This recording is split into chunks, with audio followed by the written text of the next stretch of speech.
കോട്ടയത്തേക്ക് പോകുമ്പോൾ കോട്ടയത്തും അതീവ ക്ലേശകരമായ സാഹചര്യമാണ്. കോട്ടയത്ത് അതിശക്തമായ മഴയിൽ വ്യാപക നാശനഷ്ടമാണ് ഉണ്ടായത്. പൂഞ്ഞാർ പയ്യാനിത്തോട്ടത്ത് വണ്ടൻപ്ലാവിൽ വീടിന് മുകളിലേക്ക് മണ്ണിടിഞ്ഞ് അമ്മയും മകനും മരിച്ചു. മണക്കാട്ട് റെജീന, മകൻ ജോസഫിൻ ജോണി എന്നിവരാണ് മരിച്ചത്. കുത്തിയൊലിച്ചെത്തിയ വെള്ളത്തിൽ വീട് പൂർണ്ണമായും ഒഴുകിപ്പോവുകയായിരുന്നു.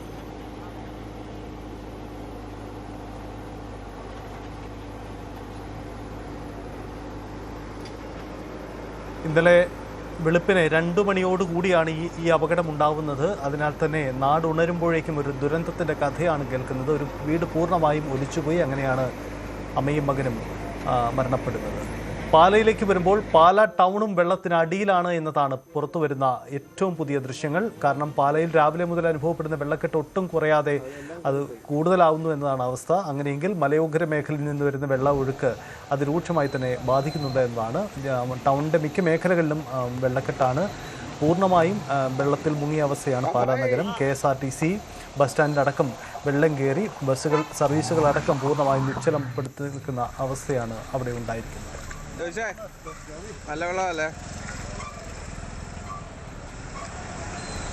കോട്ടയം ജില്ലയുടെ കിഴക്കൻ മേഖലയിൽ അപ്രതീക്ഷിതമായ മഴവെള്ളപ്പാച്ചിലും വെള്ളപ്പൊക്കത്തിലും പല പ്രദേശങ്ങളിലും ഒറ്റപ്പെട്ടിരിക്കുകയാണ്. തൃശൂർ തൊടുപുഴ റൂട്ടിൽ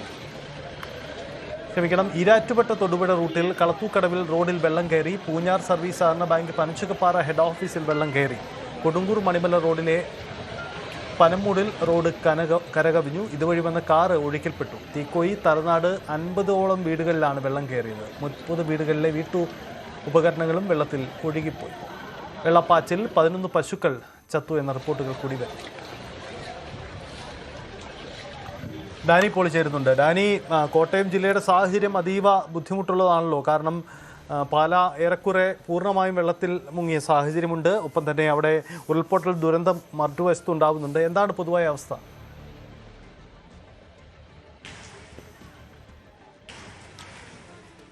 സജിത്ത്, ഈ മധ്യ കേരളത്തിൽ ഒരുപക്ഷെ ഏറ്റവും കൂടുതൽ ആഘാതം നേരിട്ടത് എന്ന് പറയാവുന്നത് കോട്ടയം ജില്ല തന്നെയാണ്. 2 മരണങ്ങൾ അവിടെ റിപ്പോർട്ട് ചെയ്യപ്പെട്ടിരിക്കുന്നു.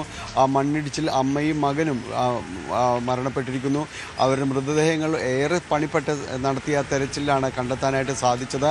ഏതാണ്ട് 400 മീറ്ററോളം മുകളിൽ നിന്ന് മണ്ണ് ഇടിഞ്ഞു വന്ന് ഏതാണ്ട് ഉരുൾപൊട്ടലിന് സമാനമായ ഒരു സാഹചര്യം തന്നെയായിരുന്നു അവിടെ ഉണ്ടായിരുന്നത്. വീട് ഏതാണ്ട് പൂർണ്ണമായും ഇല്ലാതാകുന്ന രീതിയിലേക്ക് പോകുന്ന ഒരു കോൺക്രീറ്റ് വീടിൻ്റെ അതിന് മേൽക്കൂര അടക്കം ചിതറിപ്പോകുന്നൊരവസ്ഥയിലേക്ക് വരുമ്പോൾ അത്ര ശക്തമായ രീതിയിലാണ് അവിടെ ആ മണ്ണിടിച്ചിലുണ്ടായത്. ഉരുൾപൊട്ടലിന് സമാനമായ സാഹചര്യം അവിടെ നിലനിൽക്കുന്നു എന്നതാണ് അവിടെ നിന്നുള്ള റിപ്പോർട്ടുകൾ പറയുന്നത്. മണ്ണിനൊപ്പം തന്നെ കല്ലുമെല്ലാം തന്നെ ഇടിഞ്ഞു വീഴുന്ന ഒരു സാഹചര്യത്തിലേക്ക് വന്നിരുന്നു. ദുഷ്കരമായ രക്ഷാപ്രവർത്തനമായിരുന്നു അവിടെ ഉണ്ടായിരുന്നത്. വളരെ ശ്രമത്തിന് നേരമാണ് 2 പേരുടെയും മൃതദേഹങ്ങൾ കണ്ടെത്താൻ സാധിച്ചത്.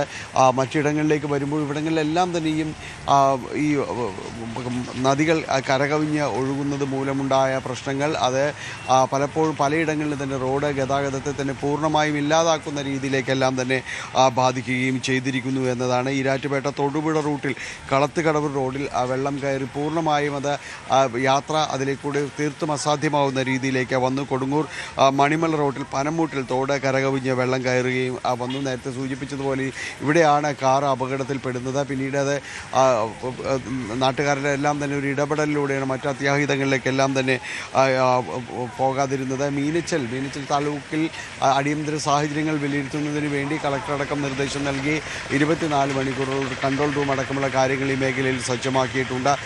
വലിയ എഴുതികൾ ഈ മേഖലയിൽ നേരിടുന്നു. പ്രത്യേകിച്ച് പാലാ ടൗണിലേക്കെല്ലാം തന്നെ വരുമ്പോൾ അത് പൂർണ്ണമായും ഈ ടൗൺ ഒറ്റപ്പെടുന്ന അവസ്ഥയിലേക്ക് വരികയാണ്. മിക്ക റോഡുകളും തന്നെ ഈ പുഴ വെള്ളമെത്തി അത് കരകവിഞ്ഞതുകൊണ്ട് തന്നെ ഭൂരിഭാഗം ഇടങ്ങളിലേക്കും ആളുകൾക്ക് എത്തിപ്പെടാൻ കഴിയാത്ത സാഹചര്യങ്ങൾക്ക് ഓരോ തുരുത്തുകൾ പോലെ രൂപപ്പെടുന്ന അവസ്ഥയിലേക്ക് ഈ ടൗൺ മേഖല എല്ലാം തന്നെ മാറുന്നു എന്നതാണ് നമ്മൾ കാണുന്നത്. പലരും ഈ 2018 സമാനമായ രീതി എന്നെല്ലാം തന്നെ സൂചിപ്പിക്കുകയും ചെയ്യുമ്പോൾ ഒരു വളരെ പെട്ടെന്ന് ഒരു രാത്രി കൊണ്ട് അല്ലെങ്കിൽ കുറച്ച് സമയം കൊണ്ട് മഴ പെയ്ത് നിറഞ്ഞ് ആളുകൾ പുലർച്ചയിലേക്ക് എത്തുമ്പോൾ റോഡും എല്ലാം നിറഞ്ഞു കവിയുന്നൊരവസ്ഥയിലേക്ക് വരുന്നു. 50ഓളം വീടുകൾ ഈ മേഖലയിൽ വെള്ളം കയറി എന്ന് പറയുന്നു. അപ്പോൾ തന്നെ 30ഓളം വീടുകളിലെ വീട്ടുപകരണങ്ങൾ അത് പൂർണ്ണമായും ഇല്ലാതാവുന്ന അവസ്ഥയിലേക്ക് വരികയും ചെയ്യുന്നു. പല വീടുകളുടെയും ഇരുനില വീടുകളുടെ ഒരു നില പൂർണ്ണമായും മുങ്ങുന്ന അവസ്ഥയിലേക്കെല്ലാം കോട്ടയത്ത് പല മേഖലകളിലും ഉണ്ടായിരിക്കുന്നു എന്നതാണ് അവിടെ നിന്നുള്ള റിപ്പോർട്ടുകൾ സൂചിപ്പിക്കുന്നത്. എന്തായാലും ശക്തമായ മഴ ഇപ്പോഴും തുടരുന്നു എന്നതാണ്